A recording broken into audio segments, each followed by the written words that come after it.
warahmatullahi wabarakatuh. Perkenalkan, saya Nurmala Dewi dari Dinas Perpustakaan dan Kearsipan Aceh.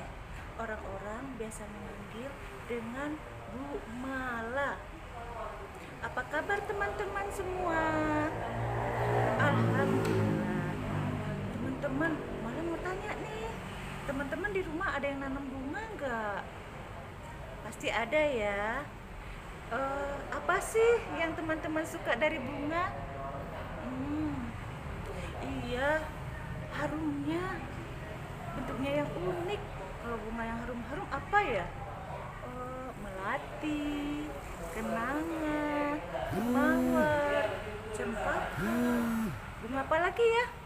Oh iya, ada bunga kamboja, bunga sedap malam, bunga wijaya kusuma. Banyak lah ya kalau bunga yang harum-harum itu. Hmm, ada juga yang bentuknya unik dan ada juga yang baunya unik. Baunya tidak enak seperti bau bunga mawar, cempaka dan sebagainya. Bunga apa ayo? Oh ya, betul sekali. Namanya bunga bangkai. Atau ada juga yang namanya bunga Rafflesia arnoldi. Baunya sungguh luar biasa. Ya, tapi teman-teman, kok Bu Mala tuh bunga tuh selain suka harumnya dan bentuknya yang unik, Bu Mala juga suka makan bunga loh teman-teman. Tunggu dulu, tapi Bu Mala bukan dukun ya, bukan kuda lumping ya teman-teman. Bu Mala itu makan dan minum bunga yang memang bisa dimakan dan diminum, yang bisa dikonsumsi. Contohnya nih, brokoli alias kembang kol, terus bunga pepaya. Bunga bawang juga enak teman-teman kalau dimakan. Kalau minum tuh Bu Mala sukanya tuh minum teh kembang telang, teh kembang melati, krisanteum atau bunga krisan. Jadi teman-teman, bunga itu bisa dimanfaatkan juga untuk konsumsi, untuk makan dan minum kita, dan juga untuk obat-obatan teman-teman. Ya teman-teman, ngomong-ngomong tentang bunga, kali ini Bu Mala mau bercerita tentang bunga. Wah, ceritanya apa ya? Judulnya Bunga Putih. Cerita ini Ibu Mala ambil dari buku ini nih teman-teman. Judulnya Dongeng-dongeng Islami yang dikarang oleh Kamal As-Said. Cerita di dalam buku ini banyak sekali teman-teman, bukan hanya bunga putih, banyak cerita-cerita lain yang sangat bermanfaat. Kita mulai aja ya ceritanya. Bunga putih. Air di parit kecil di depan setangkai bunga putih tersenyum sambil berkata, "Wow, Masya Allah, cantiknya dirimu. Indah sekali wahai bunga." Lalu bunga putih menoleh, melihat ke arah selokan. Lalu dia berkata dengan sombongnya, dia bilang, "Oh, memanglah aku ini yang paling cantik, lebih cantik daripada yang kau sangka. Tapi aku kesal nih sama daun-daun kecil ini. Daun-daun ini seperti mencekikku, menutupi keindahanku. Aku tidak suka dengan daun kecil ini. Aku benci sekali dengan daun-daun ini." Bunga putih teman-teman merasa terganggu ya rupanya dengan daun-daun yang ada di tangkai, di rantingnya. Lalu dia berkata dalam hatinya, kesel, apa sih gunanya kecantikan kalau tidak bisa mencabut daun-daun ini? Aku akan membebaskan diriku dari daun-daun kecil ini, apapun caranya. Pada saat itu, kalau daun-daunku tidak ada lagi, semua orang pasti akan menyadari betapa cantiknya aku. Selama ini kan daun ini menutupi diriku. Orang tidak bisa melihat aku. Bunga putih lalu menoleh ke arah tetangga di sebelahnya. Lalu dia berkata, "Wahai tetanggaku, temanku yang baik hati, mau kan bantu aku? Cabutinlah, tolong cabutkan daun-daun kecil ini." Lalu tetangganya terkejut teman-teman. Kok bisa terkejut ya? Wah, tetangganya kecewa sekali dengan permintaan bunga putih. Lalu tetangganya berkata, "Wahai bunga putih, gunakan akalmu. Daun-daun itu berguna untuk kehidupanmu. Dia akan melindungimu. Kalau tidak ada daun kecil itu, dari kemarin-kemarin tuh kelopak kamu tuh sudah terbang ditiup angin, sudah berjatuhan, ditimpa air hujan." Nah, tapi teman-teman, bunga putih itu tidak mau mendengarkan nasihat tetangganya.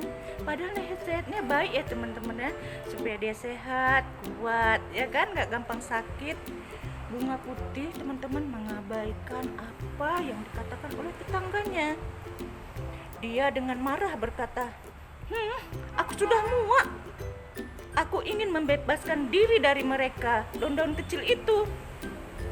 Tatkala burung gagak melintas di atas bunga putih memanggilnya, "Gagak, kesinilah. Bisa bantu aku enggak?"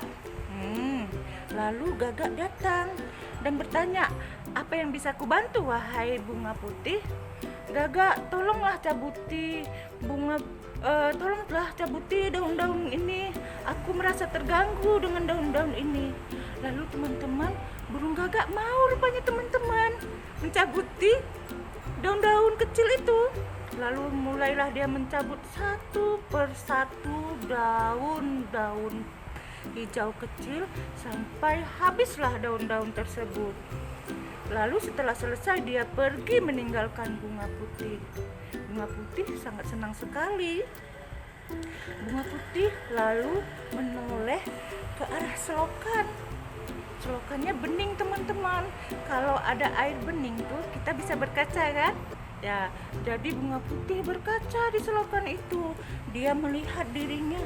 Wow, sekarang aku telah menjadi bunga yang paling indah dan tercantik di dunia. Semua orang pasti akan mengagumi kecantikanku. Sore harinya, angin bertiup sangat kencang. Bunga putih tidak mampu menahan tiupan angin yang kencang itu. Lalu dia berkata dalam hati, dia sangat menyesal teman-teman, karena dia tidak mampu menahan terpaan angin. Oh, seandainya aku tidak mencabut daun-daun kecil, aku pasti akan terlindungi dari angin ini. Bunga kecil berusaha berpegang dengan kelopak-kelopak putihnya. Tapi apakah dia mampu? Ternyata usahanya tidak membuahkan hasil teman-teman. Saat matahari terbit keesokan harinya dan ketika lebah mengunjungi bunga-bunga. Wow, lebah senang-senang nih pagi-pagi terbang-terbang. Dia nyanyi-nyanyi bunga teman-teman. Sambil terbang di antara bunga-bunga dia bernyanyi. Melati, kenanga, mawar bakung cempaka, dahlia, kamboja, semua bunga. Sungguh indah warnanya, harum pula baunya. Melati, kenanga, semua bunga. Dia terbang ke sana kemari, hinggap di bunga-bunga. Lalu tibalah dia di atas kelopak bunga putih yang tinggal satu-satunya. Begitu dia menapakkan kakinya satu aja, wah, apa yang terjadi? Ternyata kelopak satu-satunya itu jatuh gugur ke tanah.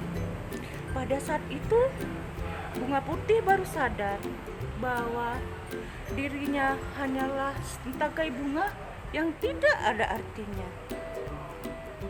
Selokan melihat kejadian itu menangis teman-teman. Dia berkata,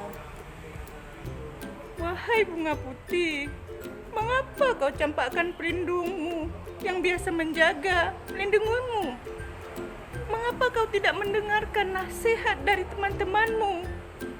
Setelah itu, air selokan membawa kelopak-kelopak putih yang yang berjatuhan, meninggalkan bunga putih jauh sekali. Nah, itu teman-teman ceritanya. Teman-teman sudah mendengarkan dengan baik kan? Apa ya hikmah yang bisa dipetik dari kisah bunga putih tadi? Ya, hikmahnya adalah bahwa sifat sombong tidak akan memberikan kebaikan pada diri kita. Begitu cerita yang bisa Ibu sampaikan hari ini. Insya Allah kita berjumpa lagi di lain waktu. Assalamualaikum warahmatullahi wabarakatuh. Dadah.